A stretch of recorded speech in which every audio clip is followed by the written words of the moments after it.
আসসালামু আলাইকুম। প্রিয় শিক্ষার্থী, তোমরা কেমন আছো? আশা করি সবাই ভালো আছো। তোমাদের এই ছুটির সময়ে তোমাদের জন্য অনলাইন ক্লাসের ব্যবস্থা করাই অত্র প্রতিষ্ঠানের সম্মানিত সভাপতি স্যার এবং অধ্যক্ষ স্যারকে ধন্যবাদ জ্ঞাপনের মাধ্যমে আমি আমার ক্লাস কার্যক্রম শুরু করছি। তাহলে প্রিয় শিক্ষার্থী, আমরা ক্লাস কার্যক্রম মনোনিবেশ করি। প্রিয় শিক্ষার্থী, আমরা গত ক্লাসে জ্যামিতির দুটো উপপাদ্য নিয়ে আলোচনা করেছিলাম। আজকে আমরা তারপরের অংশগুলো নিয়ে কিছু সংজ্ঞা নিয়ে আলোচনা করব। তোমাদের সিলেবাসের মধ্যে কিছু বিষয় অন্তর্ভুক্ত রয়েছে, তার মধ্য থেকে দুটো উপপাদ্য নিয়ে আলোচনা করা হয়ে গেছে। আজকে যে সংজ্ঞাগুলো নিয়ে আলোচনা করব সেটা হচ্ছে ত্রিভুজ এবং চতুর্ভুজ সংক্রান্ত। প্রিয় শিক্ষার্থী, ত্রিভুজ কাকে বলে তোমরা সংজ্ঞাটি মুখস্থ রাখবে। তিনটি বাহু দ্বারা সীমাবদ্ধ ক্ষেত্রকে ত্রিভুজ বলে। আবারও বলছি, তিনটি বাহু দ্বারা সীমাবদ্ধ ক্ষেত্রকে ত্রিভুজ বলে।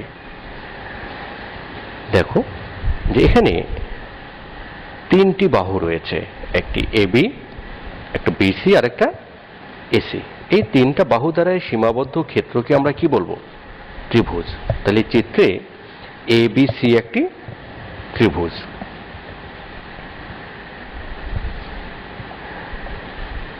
এই ত্রিভুজের বিভিন্ন প্রকারভেদ রয়েছে। তার মধ্যে ত্রিভুজকে আমরা বিভিন্নভাবে ভাগ করতে পারি। যদি বাহু ভেদে ভাগ করি তো বাহু ভেদে ত্রিভুজকে তিন ভাগে ভাগ করা যায়। একটি হচ্ছে সমবাহু ত্রিভুজ, দুই নম্বর হচ্ছে সমদ্বিবাহু ত্রিভুজ এবং তিন নম্বর বিষমবাহু ত্রিভুজ। তাহলে আমরা পর্যায়ক্রমে এই ত্রিভুজগুলো সম্পর্কে বোঝার চেষ্টা করি। সমবাহু ত্রিভুজ। সমবাহু ত্রিভুজ কাকে বলে? যে ত্রিভুজের তিনটি বাহু সমান তাকে সমবাহু ত্রিভুজ বলে। প্রিয় শিক্ষার্থী, আমরা চিত্রটি দেখি। দেখো এখানে একটি ত্রিভুজ রয়েছে A B C. A B C ত্রিভুজের তিনটি বাহু রয়েছে। এ বি একটি বাহু, বিসি একটি বাহু এবং এসি একটি বাহু। যদি তিনটি বাহুই সমান হয় তাহলে তাকে আমরা বলবো সমবাহু ত্রিভুজ। যদি এ বি সমান 5 সেন্টিমিটার হয়, বিসি সমানও হবে 5 সেন্টিমিটার, এসি সমানও হবে 5 সেন্টিমিটার। প্রিয় শিক্ষার্থী, এই সমবাহু ত্রিভুজ অঙ্কনের বা বিভিন্ন রকমের যে ত্রিভুজগুলো রয়েছে সবগুলো অঙ্কনের কিছু নির্দিষ্ট নিয়ম রয়েছে। আমরা এই নিয়মগুলো পরবর্তীতে শিখব। আমরা এখন সংজ্ঞাগুলো শিখব এবং যখন চিত্র অঙ্কন করব তখন স্কেল ব্যবহার করে যথাসম্ভব নিয়ম অনুযায়ী, যেহেতু সমবাহু ত্রিভুজ প্রত্যেকটা বাহুই সমান হতে হবে, আমরা যে চিত্রটি দেব আমরা চেষ্টা করব যেন প্রত্যেকটি বাহুই সমান হয়।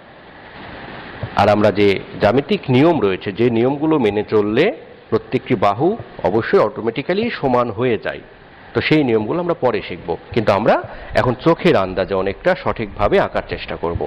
একদম যেন খুব কম বেশি না হয়, এমন হইলো যে এ বি 5 সেন্টিমিটার, বিসি হয়ে গেল 10 সেন্টিমিটার, এরকম চোখে লাগার মতো যেন কম বেশি না হয়, মোটামুটি যেন চোখে মনে হয় যেন সবগুলো সমান রয়েছে। এখানে এ বি বাহু, বিসি বাহু এবং এসি বাহু তিনটি বাহুই সমান, সেটা বলা হচ্ছে এ বি সমান বিসি সমান এসি। এই ধরনের ত্রিভুজকে আমরা বলবো সমবাহু ত্রিভুজ। এরপরে আসতেছে সমদ্বিবাহু ত্রিভুজ। সমদ্বিবাহু ত্রিভুজ কাকে বলে? যে ত্রিভুজের দুটি বাহু সমান তাকে সমদ্বিবাহু ত্রিভুজ বলে। প্রিয় শিক্ষার্থী, এর আগের ইয়েতে দেখলাম প্রত্যেকটি বাহু সমান, আর এখানে দুটি মাত্র বাহু সমান হবে, অন্যান্য বাহু ওই অবশিষ্ট বাহুটি সমান হবে না, অসমান হবে। এখানে এ বি সি ত্রিভুজের দেখো যে এ বি এবং এসি বাহু সমান। একটু চোখের আন্দাজে হয়তো একটু ছোট বড় মনে হতে পারে, আমরা অঙ্কনের সময় এটা ঠিক করে নেব যে এটা এ বি এবং এসি দুটো বাহু সমান, আর বিসিটা এ বি এবং এসির চাইতে একটু বড়, এটি অসমান। এই জন্য এই ধরনের ত্রিভুজকে আমরা বলবো সমদ্বিবাহু ত্রিভুজ। এরপরে আসতেছে বিষমবাহু ত্রিভুজ। বিষমবাহু ত্রিভুজ কাকে বলে? যে ত্রিভুজের কোনো বাহুই সমান নয় তাকে বিষমবাহু ত্রিভুজ বলে। অর্থাৎ তিনটি বাহুর মধ্যে কোনোটির সমান নয়। এখানে দেখো একটি ত্রিভুজ এবিসি ত্রিভুজের এবি, বিসি এবং এসি কোনো বাহুটি একটি আরেকটির সমান নয়, একটি আরেকটির চাইতে ছোট বড়। এই ধরনের ত্রিভুজকে আমরা বলবো বিষমবাহু ত্রিভুজ।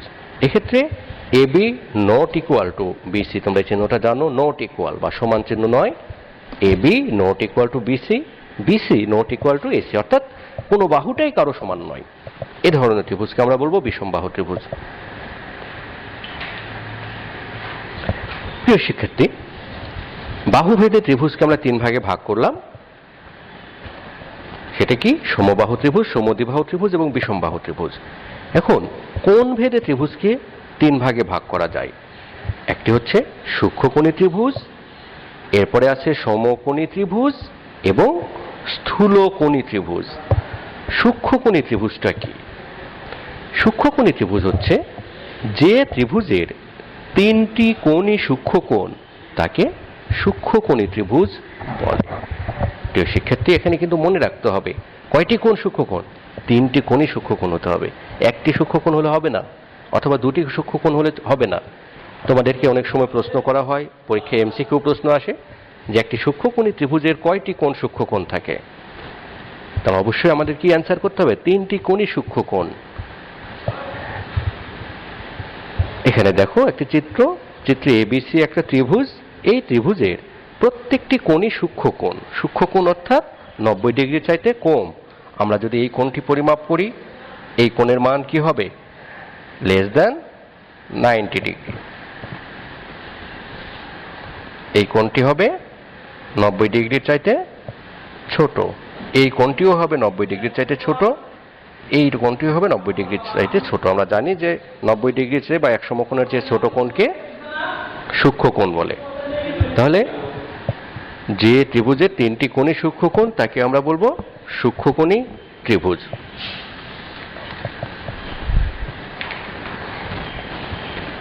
এখানে কোণ বিএসি, কোণ এবিসি, বিএসি কোণ দেখো যে মাঝখানে যে বর্ণটি থাকবে সেইটি আমাদের কোণ নির্দেশ করবে।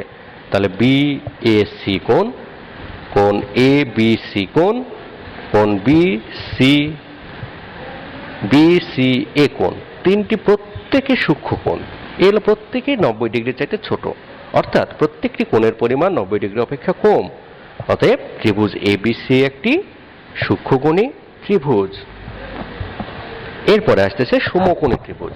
প্রিয় শিক্ষার্থী, যে ত্রিভুজের একটি কোণ সমকোণ তাকে সমকোণী ত্রিভুজ বলে।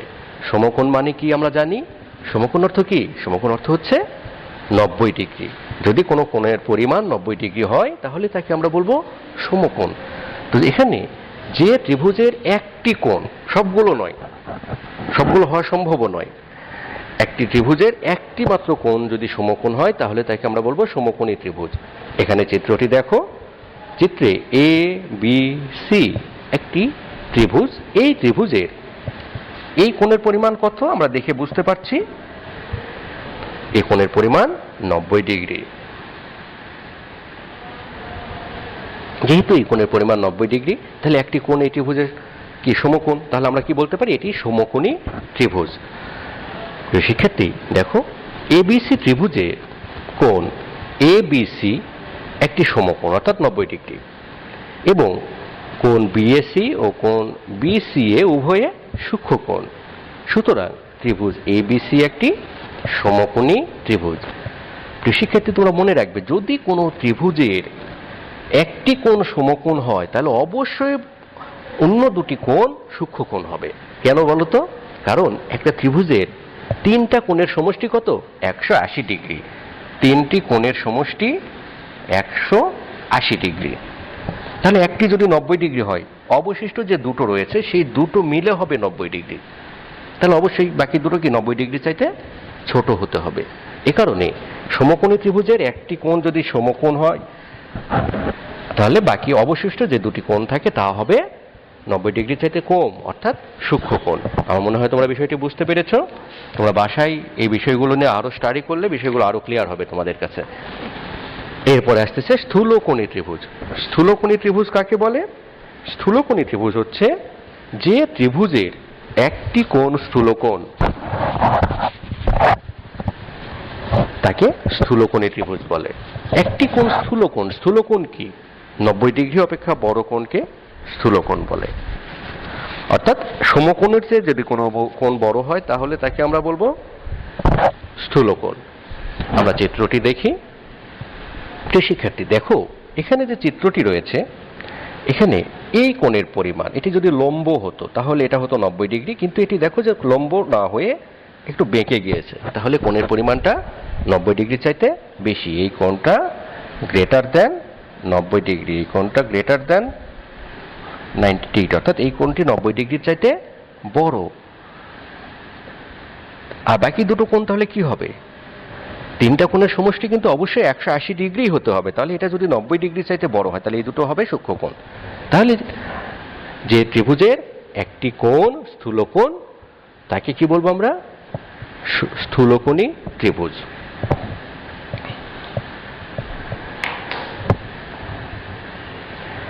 দেখো এবিসি ত্রিভুজে কোণ এবিসি একটি স্থূলকোণ এবং কোণ বিএসি ও কোণ বিসিএ উভয়ের সূক্ষ্মকোণ। সুতরাং ত্রিভুজ এবিসি একটি সূক্ষ্মকোণী ত্রিভুজ। প্রিয় শিক্ষার্থী, তাহলে আমরা কি কি শিখলাম? আমরা বাহুবিদে ত্রিভুজ শিখলাম 3 প্রকার: সমবাহু ত্রিভুজ, সমদ্বিবাহু ত্রিভুজ এবং বিষমবাহু ত্রিভুজ। এরপরে শিখলাম কোণভেদে ত্রিভুজ 3 প্রকার: সূক্ষ্মকোণী ত্রিভুজ, সমকোণী ত্রিভুজ এবং স্থূলকোণী ত্রিভুজ।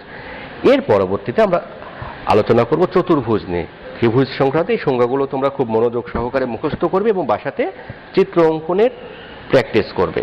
অবশ্যই জ্যামিতি বক্স দিয়ে স্কেল, কম্পাস ব্যবহার করে যত সুন্দর করে আঁকাতে পারো আঁকাবে। এক্ষেত্রে হাতে মানে ইচ্ছে মতো যে অনেকটা দায় কাটানো অঙ্কন আমরা যেটা বলি, এরকম অঙ্কন করলে কিন্তু ভালোর চাইতে খারাপ হয়। তোমার চিত্র যদি সুন্দর হয় তাহলে সেটা দেখে তোমার শিক্ষকরা যারা খাতা দেখবেন তারা খুশি থাকবেন এবং সেক্ষেত্রে বেশি বেশি নাম্বার পাবে। সেই চিত্রই যদি খারাপ হয় তাহলে তুমি যত ভালোই লেখো না কেন নাম্বার কিন্তু কমে যায়। প্রিয় শিক্ষার্থী, তাহলে আমরা এখন চতুর্ভুজ নিয়ে আলোচনা শুরু করি। চতুর্ভুজ কাকে বলে? চতুর্ভুজ হচ্ছে 4টি বাহু দ্বারা সীমাবদ্ধ ক্ষেত্রকে চতুর্ভুজ বলে। 4টি বাহু। তাহলে চতুর্ভুজে কয়টি বাহু থাকবে? 4টি। ত্রিভুজে কয়টি বাহু ছিল? ত্রিভুজে ছিল 3টি, চতুর্ভুজে 4টি। এটাই হচ্ছে ত্রিভুজ এবং চতুর্ভুজের মধ্যে পার্থক্য।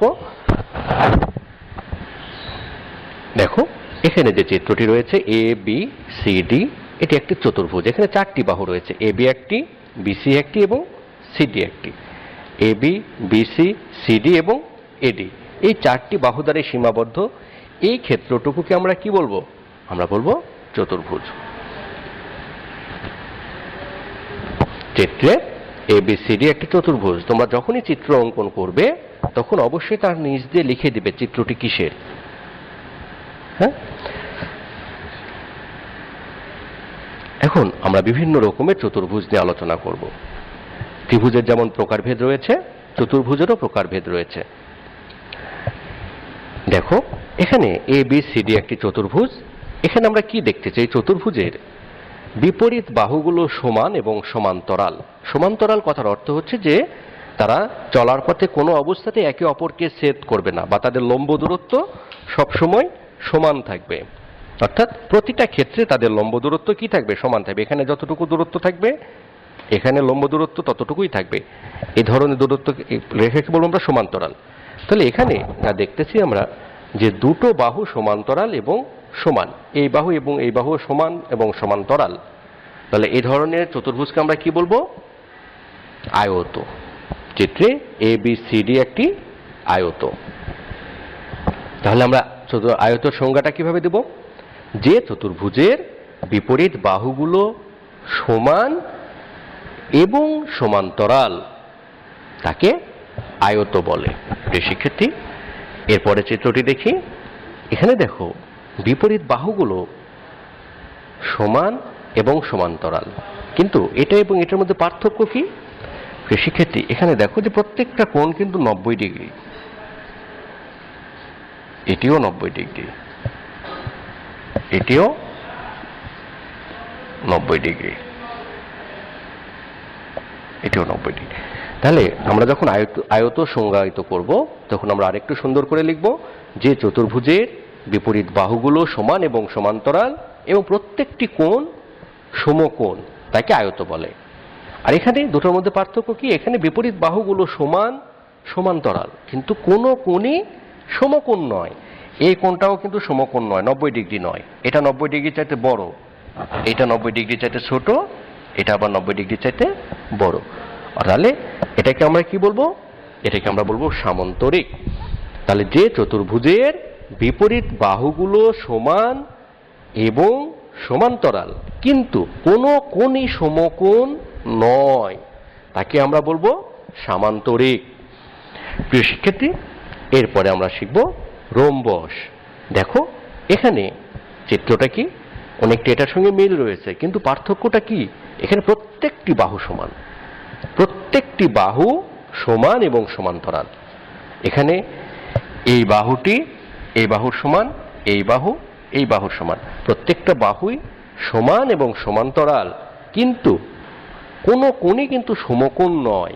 এই কোণটা কিন্তু 90 ডিগ্রি নয়, এই কোণও 90 ডিগ্রি নয়, এটা 90 ডিগ্রি চাইতে ছোট, এই কোণটা 90 ডিগ্রি চাইতে বড়, এই কোণটা 90 ডিগ্রি চাইতে ছোট, এটা 90 ডিগ্রি চাইতে বড়। তাহলে এই ধরনের চতুর্ভুজকে আমরা কি বলবো? বলবো রম্বস। চিত্রে ABCD একটি রম্বস। তাহলে রম্বসকে আমরা কিভাবে সংজ্ঞায়িত করব? যে কোনো চতুর্ভুজের চারটি বাহুই সমান এবং সমান্তরাল কিন্তু কোনো কোণই সমকোণ নয় তাকে রম্বস বলে। প্রিয় শিক্ষার্থী, তাহলে আমরা কি কি শিখলাম? আয়ত শিখলাম, সামান্তরিক শিখলাম এবং রম্বস শিখলাম। আমরা এখন শিখবো আরেকটি বিষয় সম্পর্কে যেটি আমাদের সবসময় কাজে লাগে। এই বিষয়গুলো আমরা কিন্তু এগুলো চিত্রগুলো দেখে যত সহজ মনে হচ্ছে, আমরা যখন অঙ্কন করব একদম সূক্ষ্মভাবে অঙ্কন করতে হবে, যেখানে এক চুল পরিমাপে ত্রুটি থাকা যাবে না। সেই অঙ্কনের বিভিন্ন নিয়ম রয়েছে, তোমরা নিয়মগুলো আস্তে আস্তে শিখবে।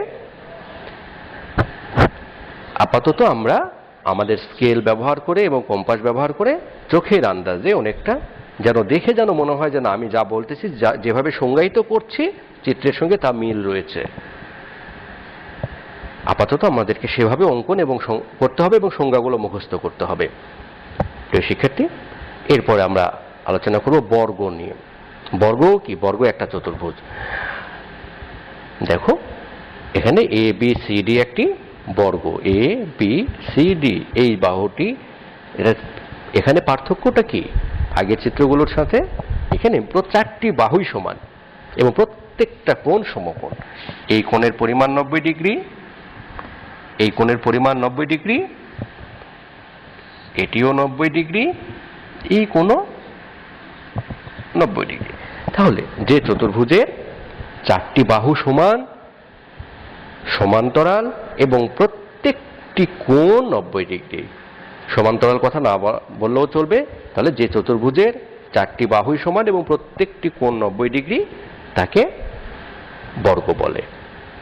চিত্রে ABCD একটি বর্গ। তাহলে আমাদেরকে অবশ্যই কিন্তু চিত্র অঙ্কনের পরে চিত্রটি কিসের এটি কিন্তু লিখে দিতে হবে। আমরা তো আর ওই টিচারের বাসায় গিয়ে বলে আসতে পারবো না যে এটা কিন্তু এই চিত্র স্যার। তাহলে আমাদেরকে অবশ্যই নিচে লিখে দিতে হবে যে এটি এই চিত্র। তাহলে প্রিয় শিক্ষার্থী, আমরা কি কি শিখলাম আজকে? আমরা ত্রিভুজ এবং চতুর্ভুজ সম্পর্কে কয়েকটি বিষয় আলোচনা করলাম। ত্রিভুজ এবং চতুর্ভুজের প্রকারভেদ সম্পর্কে জানলাম। তোমরা এই বিষয়গুলো বাসায় খুব মনোযোগ সহকারে অধ্যয়ন করবে। তোমাদের জন্য বাড়ির কাজ রয়েছে, তোমরা আজকে যে সংজ্ঞাগুলো আমরা শিখলাম এই সংজ্ঞাগুলো মুখস্থ করে লিখবে এবং চিত্র অঙ্কন করবে। যদিও এখানে চিত্রের কথা কিন্তু লেখা নাই, তোমরা চিত্র সহ সংজ্ঞাগুলো মুখস্থ করে লিখবে। তাহলে প্রিয় শিক্ষার্থী, তোমরা সুন্দর করে বাসাতে গিয়ে বাসায় বসে বাসার কাজটা সম্পন্ন করবে।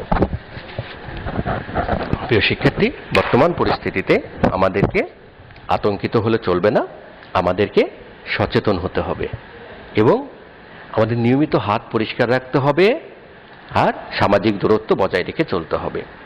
তোমাদেরকে ধন্যবাদ।